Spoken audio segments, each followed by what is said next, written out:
Hello students, welcome to learn commerce with NK. आज हम करने वाले हैं फाइनेंशियल अकाउंटिंग में अकाउंटिंग। अकाउंटिंग होता क्या है, व्हाट इज अकाउंटिंग, कैरेक्टरिस्टिक्स क्या होते हैं उसके, अकाउंटिंग प्रोसेस क्या है, objective, users of accounting, limitation और ब्रांचेस ऑफ अकाउंटिंग। आज हम इतना समझने वाले हैं। और ये जो है अकाउंटिंग वो क्लास 11 में भी आता है, बीकॉम में भी आता है और कई कॉम्पिटिटिव एग्जाम्स में भी आता है। तो काफी ज्यादा यूजफुल रहने वाला है, तो एंड तक जरूर देखिएगा। तो सबसे पहले तो अकाउंटिंग होता क्या है। अकाउंटिंग क्या है, एक प्रोसेस है। ठीक है, अकाउंटिंग एक है प्रोसेस जो फाइनेंशियल स्टेट ट्रांजेक्शन होती हैं, फाइनेंशियल ट्रांजेक्शन, तो उसको रिकॉर्ड करना। क्या करना, सबसे पहले उसको तो रिकॉर्ड करना और उसके बाद उसको क्लासिफाई करना, उसके बाद समराइज करना, उसके बाद उसको एनालाइज करना और इंटरप्रेट करना। ठीक है, और लास्ट में कम्युनिकेट करना रिजल्ट्स को। किसको, तो वो हम करेंगे इंटरेस्टेड पर्संस को। ठीक है, जो भी पर्सन इंटरेस्टेड है इन सारी इंफॉर्मेशन में, ये फाइनेंशियल इंफॉर्मेशन में, हम उसको कम्युनिकेट करते हैं, मीन्स उसको उनको रिपोर्ट करते हैं, देते हैं वो इंफॉर्मेशन। ठीक है, ताकि वो इन इंफॉर्मेशन का यूज करके डिसीजन मेकिंग कर सके।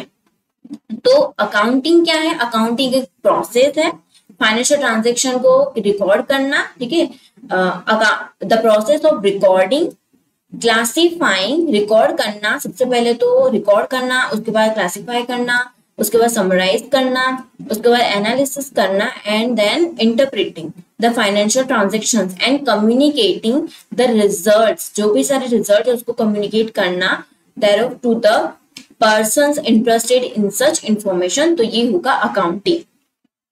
ओके, तो यही इसकी प्रोसेस भी हो जाएगी। ऑब्जेक्टिव्स वगैरह और जो कैरेक्टरिस्टिक्स हैं वो भी आपको सब इसी डेफिनेशन में से ही मिल जाएगा। ठीक है, वो भी हम आगे देखेंगे।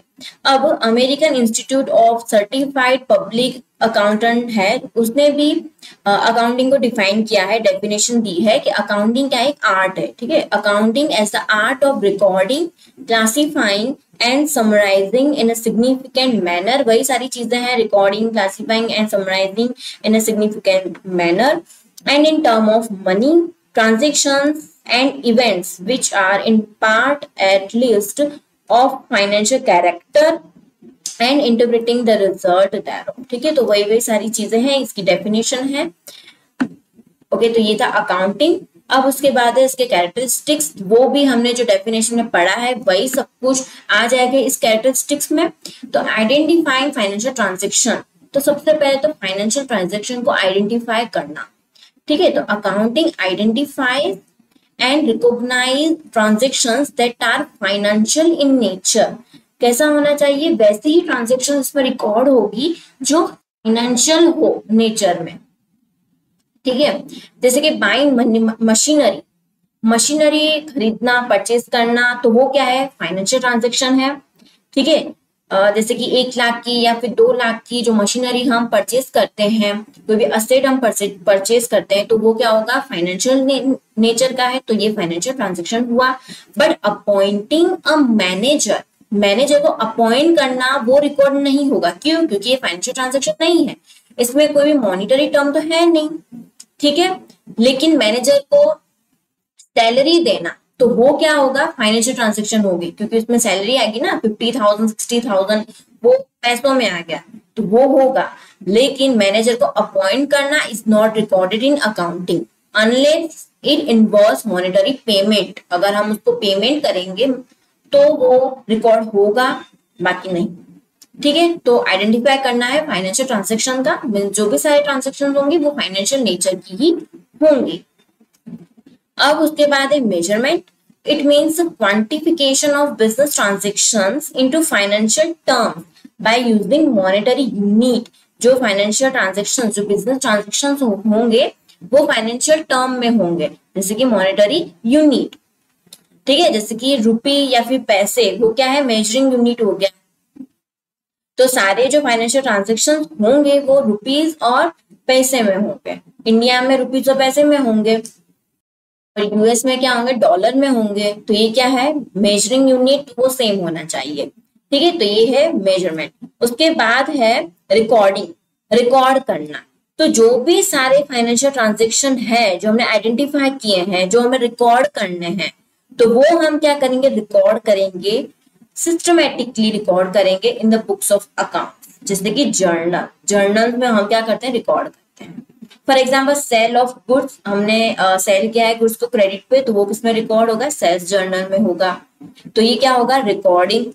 ठीक है, जो भी फाइनेंशियल ट्रांजेक्शन है वो रिकॉर्ड होंगे, रिकॉर्ड सिस्टमेटिकली रिकॉर्ड होंगे। ठीक है, chronologically and systematically in the books of account like journals.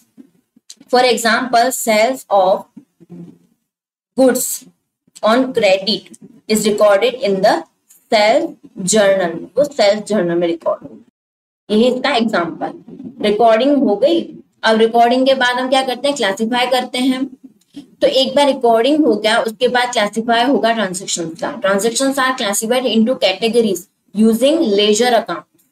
ठीक है, for example all cash related transactions जो है वो कहाँ पर पोस्ट होंगे, वो होंगे टू द कैश अकाउंट। ठीक है, सेल्स टू सेल्स अकाउंट, जो भी सारे सेल्स के ट्रांजेक्शन होंगे वो सेल्स अकाउंट में होंगे। तो ये हम क्या करेंगे, क्लासिफाई करेंगे। कैश वाले जाएंगे कैश अकाउंट में, सेल्स वाले जाएंगे सेल्स अकाउंट में, परचेस वाले जाएंगे परचेस अकाउंट में। ठीक है, तो इस तरह से क्लासिफाई करेंगे। तो रिकॉर्ड करने के बाद क्लासिफाई भी हो गया। अब उसको हम क्या करेंगे, समराइज करेंगे। The classified data is summarised into financial statement. Financial statement कौन कौन से, एक तो है trading account, profit and loss account and balance sheet. ये क्या है, फाइनेंशियल स्टेटमेंट से तीनों। तो उसमें हम क्या करेंगे, समराइज करेंगे। To present overall financial performance and position, overall financial performance और पोजीशन को प्रेजेंट करने के लिए हम एक समराइज करते हैं। उसके बाद एनालिसिस एंड इंटरप्रेटिंग। तो समराइज करने के बाद जो डेटा है हम उसको क्या करेंगे, एनालाइज करेंगे और इंटरप्रेट करेंगे। क्यों इंटरप्रेट करेंगे, क्योंकि हमें समझना होगा कि बिजनेस की प्रॉफिटेबिलिटी कितनी है, लिक्विडिटी कितनी है, सॉल्वेंसी, इफिशिएंसी, ये सब कुछ कैसा है, वो सब कुछ समझने के लिए हम इसको एनालिसिस एंड इंटरप्रेट करेंगे। Okay, for better decision making, decision making को बेटर बनाने के लिए हम ये करते हैं। अब उसके बाद हम करेंगे communicating financial information. Final result जो भी होंगे, या मीन्स जो फाइनेंशियल स्टेटमेंट्स हैं वो कम्युनिकेट होंगे यूजर्स को। ठीक है, जैसे कि ओनर्स हो गए, इन्वेस्टर्स हैं, क्रेडिटर्स हैं, गवर्नमेंट, मैनेजर्स, मैनेजमेंट वगैरह। तो ये सब क्या करेंगे, जो फाइनेंशियल स्टेटमेंट्स को अपने डिसीजन मेकिंग के लिए यूज करेंगे। ठीक है, अब कोई इन्वेस्टर है तो उसको इन्वेस्ट करना हो कंपनी में, तो वो कंपनी की फाइनेंशियल स्टेटमेंट्स देखेंगे कि कहीं कंपनी लॉस में तो नहीं जा रही है, प्रॉफिट कर रही है तो कितना प्रॉफिट कर रही है हर साल। तो ये सब कुछ तो उसको देखना होगा, तभी वो इन्वेस्ट करेंगे। ठीक है, ओनर्स हो गए, मैनेजमेंट है, वो सब जो है वो फाइनेंशियल स्टेटमेंट देखेंगे कि हमें इम्प्रूव करना है कि नहीं करना, हमें क्या करना है, कॉस्ट कटिंग करनी है या नहीं करनी। तो ये सारे जो डिसीजन है वो ये सब जो फाइनेंशियल स्टेटमेंट्स देखकर ही वो लेते हैं। तो क्या है, ये कम्युनिकेटिंग फाइनेंशियल इंफॉर्मेशन। तो ये थे कैरेक्टरिस्टिक्स थे जो भी हमने डेफिनेशन पढ़ी है अकाउंटिंग की, उसी में से ही ये कैरेक्टरिस्टिक्स है। अब है अकाउंटिंग प्रोसेस। तो आपको अकाउंटिंग का मीनिंग पता चल गया, उसकी कैरेक्टरिस्टिक्स समझ में आ गई, तो अकाउंटिंग की प्रोसेस जो है वो भी वैसा ही है, वो भी वैसा का वैसा ही है। तो सबसे पहले तो क्या है, वाउचर। तो वाउचर क्या है, वाउचर एक डॉक्यूमेंट्री एविडेंस है इन सपोर्ट ऑफ इकोनॉमिक ट्रांजेक्शन। जो भी सारे ट्रांजेक्शन है उसका सपोर्ट देने वाला एक क्या है, डॉक्यूमेंट्री एविडेंस है। ठीक है, वाउचर में कौन क्या क्या है, एक तो कैश मेमो होता है, एक होता है कैश मेमो, क्रेडिट मेमो। ठीक है, फिर कैश क्रेडिट नोट। तो ये सब क्या है, ये है वाउचर है। ठीक है, पेन स्लिप हो गया, फिर रिसिप्ट है, ये सब वाउचर है जिससे हमें पता चलता है कि ये जो ट्रांजेक्शन है वो कौन से टाइप का है, परचेज का है, सेल का है, ये क्रेडिट सेल है, ये परचेज सेल है, ये कैश सेल है, या कैश परचेज है, क्रेडिट परचेज है, ये क्या है वो हमें इस वाउचर से समझ में आता है, हम उसको आइडेंटिफाई कर सकते हैं। और फिर हम उसको आइडेंटिफाई करने के बाद हम उसको रिकॉर्ड कर सकते हैं जर्नल और सब्सिडरी बुक्स में। उसके बाद है रिकॉग्निशन ऑफ ट्रांजेक्शन को रिकॉग्नाइज करना, मीन्स जो वाउचर है वो रिवील करता है कि जो इंफॉर्मेशन है, जो ट्रांजेक्शन की इंफॉर्मेशन को रिवील करता है कि ट्रांजेक्शन कौन से टाइप का है, कैश का है, क्रेडिट का है, कौन सी अमाउंट है, क्या है ये ट्रांजेक्शन कौन से टाइप का है वो रिवील करता है, यानी कि रिकॉग्निशन ऑफ ट्रांजेक्शन। उसके बाद होगा journalising and recording in subsidiary book. तो जो भी सारे ट्रांजेक्शन हैं, बिजनेस ट्रांजेक्शन, तो हम इसको पहले जर्नल में रिकॉर्ड करते हैं या फिर हम सब्सिडरी बुक में रिकॉर्ड करते हैं। और ये जो जर्नल और जो सब्सिडरी बुक्स है उसको क्या कहते हैं, उसको कहते हैं the books of original entry. क्या कहते हैं? The book of original entry. ठीक है, तो इसमें रिकॉर्ड हो गया। उसके बाद क्या होगा? Ledger posting. तो जो भी सारी जर्नल एंट्रीज हैं वो हम किसमें करेंगे? पोस्ट करेंगे लेजर अकाउंट्स में करेंगे। किसमें करेंगे? लेजर अकाउंट्स में करेंगे, जैसे कि cash account, sales account, purchase account, ये सब में हम इन सारे अकाउंट्स में हम क्या करेंगे? पोस्ट करेंगे। ठीक है, और उसके बाद होगा ट्रायल बैलेंस। ट्रायल बैलेंस में क्या है कि ट्रायल बैलेंस जो है वो क्या है? एक स्टेटमेंट है। ट्रायल बैलेंस क्या है? एक स्टेटमेंट है जिसके अंदर सारे के सारे लेजर अकाउंट चाहिए, जो सारे लेजर अकाउंट्स हैं उनकी सारी बैलेंस जो है वो इस ट्रायल बैलेंस में डाली जाती है। ठीक है, उसमें डेबिट और credit, debit and credit side, ये सारी जो लेजर अकाउंट की बैलेंसेस डाली जाती है। ठीक है, लेजर अकाउंट्स की सारी बैलेंस डाली जाती है, बैलेंस ऑफ लेजर अकाउंट्स। और उसके बाद ये स्टेटमेंट बनता है ट्रायल बैलेंस, ताकि हमें समझ में आए कि हम चेक कर सकते हैं कि कोई भी अर्थमेटिक गलतियां हैं कि नहीं है। ठीक है, अर्थमेटिक एक्यूरेसी के लिए ये किया जाता है ट्रायल बैलेंस। और उसके बाद प्रिपेयर होगा फाइनल अकाउंट। तो फाइनल अकाउंट में क्या क्या आएगा? एक तो आएगा ट्रेडिंग अकाउंट होगा, second is profit and loss account होगा, और उसके बाद होगा बैलेंस शीट। तो ये जो 3 फाइनेंशियल अकाउंट है वो प्रिपेयर किए जाते हैं। ठीक है, trading account, profit and loss account and balance sheet, ये तीनों प्रिपेयर किए जाते हैं एज अ फाइनल अकाउंट। सबसे पहले तो ट्रेडिंग अकाउंट प्रिपेयर किए जाते हैं।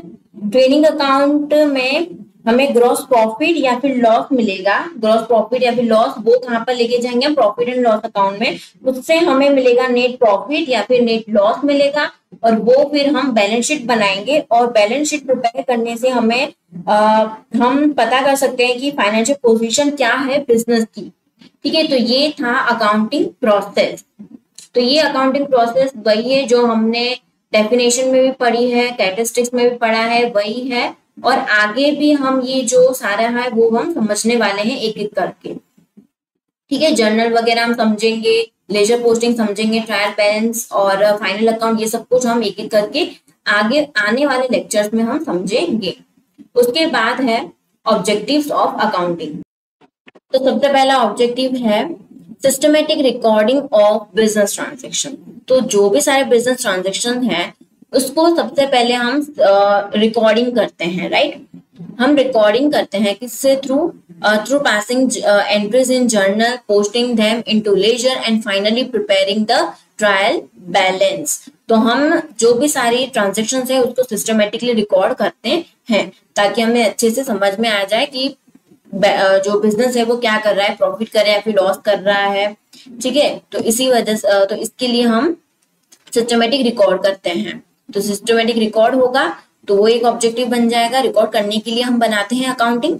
उसके बाद असर्टेनिंग रिजल्ट तो रिजल्ट तो जो बिजनेस है वो प्रॉफिट भी करता है और लॉस भी करता है, ठीक है। तो अब बिजनेस जो है वो प्रॉफिट अर्न कर रहा है या फिर लॉस इनकर कर रहा है, वो हमें कैसे पता चलेगा? वो हमें पता चलेगा profit and loss account prepare करके, ठीक है। बाय प्रिपेयरिंग प्रॉफिट और लॉस अकाउंट और इनकम स्टेटमेंट है, इन दोनों को ये जो दोनों का सेम ही है, ये प्रॉफिट एंड लॉस अकाउंट, हम उसको इनकम स्टेटमेंट भी बोलते हैं, ठीक है। तो ये प्रिपेयर करेंगे ताकि हमें पता चलेगा कि जो बिजनेस है वो प्रॉफिट कर रहा है या फिर लॉस कर रहा है। A comparison of income and expenditure gives either profit और लॉस। तो हमें रिजल्ट समझ में आ गया, तो ये एक ऑब्जेक्टिव है। उसके बाद है असर्टेनिंग फाइनेंशियल पोजीशन। तो फाइनेंशियल पोजीशन हम कैसे पता कर सकते हैं? बैलेंस शीट से, ठीक है। बैलेंस शीट से हम पता कर सकते हैं फाइनेंशियल पोजीशन क्या है बिजनेस की। तो every business is interested in ascertaining its financial position at the end of an accounting period. For this purpose, और इसी पर्पस से बैलेंस शीट प्रिपेयर की जाती है जिसमें सारी असेट्स और लायबिलिटीज होती है फर्म की, ओके। और इसको पोजीशन स्टेटमेंट भी बोला जाता है।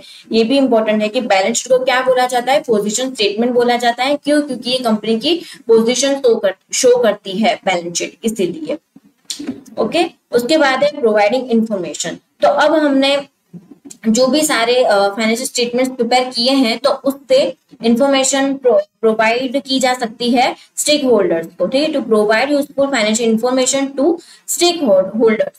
तो स्टेक होल्डर्स को इंफॉर्मेशन प्रोवाइड करने के लिए भी हम अकाउंटिंग प्रिपेयर करते हैं, like owners, investors, creditors, government, management for decision making purpose के लिए। तो ये थे ऑब्जेक्टिव्स थे अकाउंटिंग के। उसके बाद है यूजर्स ऑफ अकाउंटिंग। तो यूजर्स में एक होंगे इंटरनल यूजर्स, ठीक है, और एक है एक्सटर्नल यूजर्स। इंटरनल यूजर्स जो भी सारे बिजनेस में है वो सारे इंटरनल यूजर्स होंगे, जैसे कि चीफ एग्जीक्यूटिव, फाइनेंशियल ऑफिसर्स हो गए, वाइस प्रेसिडेंट, फिर business unit managers, business unit के जो सारे मैनेजर्स होते हैं वो, फिर plant managers, store managers, line supervisors, employees वगैरह, ओनर वगैरह। तो वो सारे जो इंटरनल यूजर्स हैं अकाउंटिंग के। उसके बाद है एक्सटर्नल यूजर्स। एक्सटर्नल यूजर्स में बाकी सारे सभी लोग आ गए, ठीक है।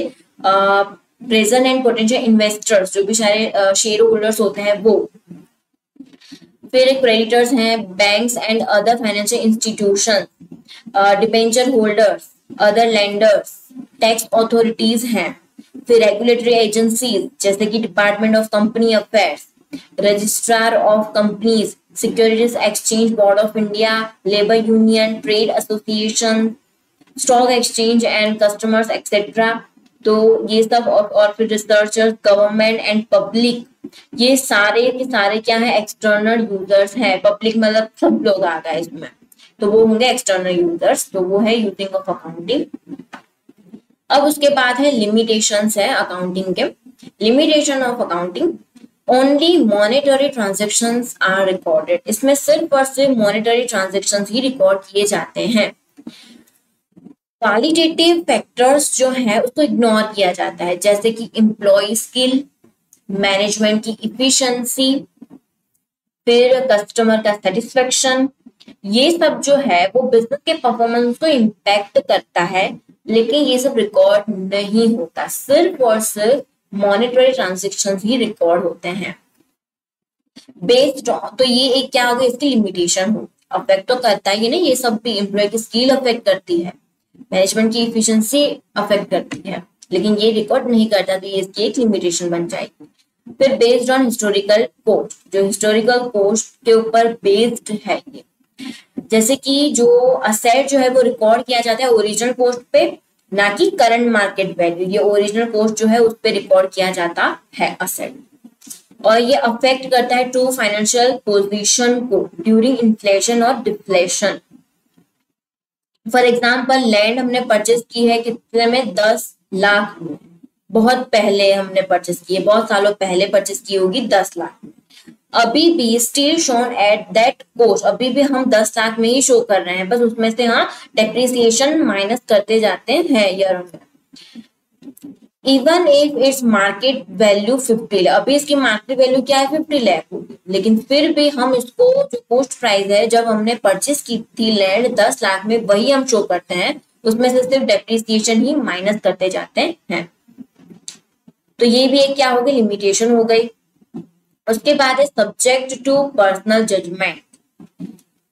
तो एस्टिमेट एंड एज्यूम्शंस जो है वो वेरी हो सकती है, अलग अलग हो सकती है फर्म और अकाउंटेंट्स के थ्रू। तो ये भी क्या हो सकता है, इसमें पर्सनल जजमेंट आ सकते हैं। तो ये भी एक क्या है, लिमिटेशन है। जैसे कि डेप्रिसिएशन मेथड, तो वो फर्म वाइज वो अलग अलग हो सकता है। तो ये जो है वो लिमिटेशन है एक। उसके बाद है possibility of window dressing. Window dressing में मतलब कि वो मैनिपुलेट करना, जो मैनेजमेंट है वो मैनिपुलेट करते हैं अकाउंट्स को to show a better picture of performance, ताकि ज्यादा से ज्यादा इन्वेस्टर्स जो है वो इसमें इन्वेस्ट करे, ठीक है। और इसी वजह से वो मैनेजमेंट क्या करते हैं, अकाउंट्स को मैनिपुलेट करते हैं, अपना जो कंपनी की परफॉर्मेंस है उसको अच्छा दिखाते हैं, ताकि जो इन्वेस्टर्स हैं, लेंडर्स हैं, उसको मिसलीड कर सके। तो ये भी क्या है, एक उसकी लिमिटेशन है। Ignores changes in price level. Price यानी कि वैल्यू ऑफ मनी, वो क्या इसमें रखते हैं, कांस्टेंट रखते हैं। Accounting assumes the value of money is constant but actually it is not, which is not true in inflationary economies. This can distort profitability and asset valuation. तो ये क्या है, ये भी एक लिमिटेशन है कि जो प्राइस है तो उसकी वैल्यू तो फ्यूचर में चेंज होती रहती है, ठीक है। तो वो इसमें अज्यूम नहीं करते अकाउंटिंग में, वो कांस्टेंट रखते हैं। तो वो एक इसकी लिमिटेशन है। इनकम्प्लीट डिस्क्लोजर, तो हमने पहले जो अकाउंटिंग कंसेप्ट्स, कन्वेंशन, प्रिंसिपल्स पढ़ा है, उसमें हमने देखा था कि एक फुल डिस्क्लोजर करके, आपने ना देखा तो आप देख सकते हैं। अकाउंटिंग कंसेप्ट्स, कन्वेंशन और प्रिंसिपल्स का मैंने एक लेक्चर लिया हुआ है, आप उसमें देख सकते हैं। तो एक इसमें कंसेप्ट है फुल डिस्क्लोजर का, कि सारी जो फाइनेंशियल स्टेटमेंट में सारी इंफॉर्मेशन डिस्क्लोज होनी चाहिए, शो होनी चाहिए डिसीजन मेकिंग के लिए, ठीक है। कुछ भी छुपा हुआ नहीं होना चाहिए। तो फाइनेंशियल स्टेटमेंट में not include all relevant information required by user for decision making. तो ये भी एक लिमिटेशन हो सकती है कि सारी इंफॉर्मेशन, जो रिलीवेंट इंफॉर्मेशन है, वो इंक्लूड ना करे, तो वो एक लिमिटेशन हो सकती है। तो ये थी लिमिटेशन। अब है ब्रांचेस ऑफ अकाउंटिंग। तो उसमें है financial accounting, cost accounting and management accounting. तो फाइनेंशियल अकाउंटिंग, तो उसमें it records and report business transaction, जो भी सारे बिजनेस ट्रांजेक्शन है उसको रिकॉर्ड करना, और उसके जो एक्सटर्नल यूजर्स वगैरह हैं, इंटरनल एक्सटर्नल सारे यूजर्स को रिपोर्ट करना। तो financial statements like profit and loss, balance sheet. तो ये क्या होगा, फाइनेंशियल अकाउंटिंग होगा। उसके बाद है कॉस्ट अकाउंटिंग। कॉस्ट अकाउंटिंग का पर्पस क्या होता है, to analyse the expenditure. Cost accounting means इसके नाम में ही आ गया कॉस्ट, ठीक है। तो कॉस्ट जो एक्सपेंडिचर होता है उसको एनालिसिस करना, ठीक है। As to ascertain the cost of various product manufactured by the firm and fix the price. जो भी फर्म ने मैन्युफैक्चर किया है प्रोडक्ट, तो उसका कॉस्ट क्या कॉस्ट आ रही है और जो प्राइस है उसको फिक्स करना, ये होता है cost accounting. It also helps in controlling the cost. Cost को कैसे कंट्रोल किया जाता है वो भी हम कर सकते हैं। And providing necessary costing information to management. Management को इन्फॉर्मेशन होगी तो ही वो डिसीजन मेकिंग कर सकेंगे, ठीक है। तो कितना कॉस्ट है, कितना कॉस्ट हमें कम करना है ताकि प्रॉफिट बढ़े। तो ये होता है कॉस्ट अकाउंटिंग। उसके बाद है मैनेजमेंट अकाउंटिंग। तो management accounting, the purpose of management accounting is to assist the management. Management accounting तो मैनेजमेंट के लिए होगा, ठीक है। तो मैनेजमेंट को असिस्ट करने के लिए in taking rational policy decisions and to evaluate the impact of its decision and actions, ठीक है। तो ये नाम से ही समझ में आ रहा है फाइनेंशियल अकाउंटिंग तो फाइनेंस से रिलेटेड है। रिकॉर्ड करना जो भी फाइनेंशियल ट्रांजेक्शन है वो सबसे पहला आता है स्टेप। उसके बाद है कॉस्ट अकाउंटिंग है, तो कॉस्ट से रिलेटेड होगा, अकाउंटिंग करते हैं। मैनेजमेंट अकाउंटिंग जो मैनेजमेंट को डिसीजन मेकिंग के लिए काम आता है वो होता है मैनेजमेंट अकाउंटिंग। तो ये थे ब्रांचेस ऑफ अकाउंटिंग। तो ये जो है वो क्लास 11 में भी इम्पोर्टेंट है, बीकॉम में भी इम्पोर्टेंट है और अदर कॉम्पिटिटिव एग्जाम के लिए भी इम्पोर्टेंट रहने वाला है। तो मेरे लेक्चर्स आते रहेंगे, तो मेरे चैनल को सब्सक्राइब कर लीजिए, अपने फ्रेंड्स के साथ शेयर भी कर लीजिए। Thank you.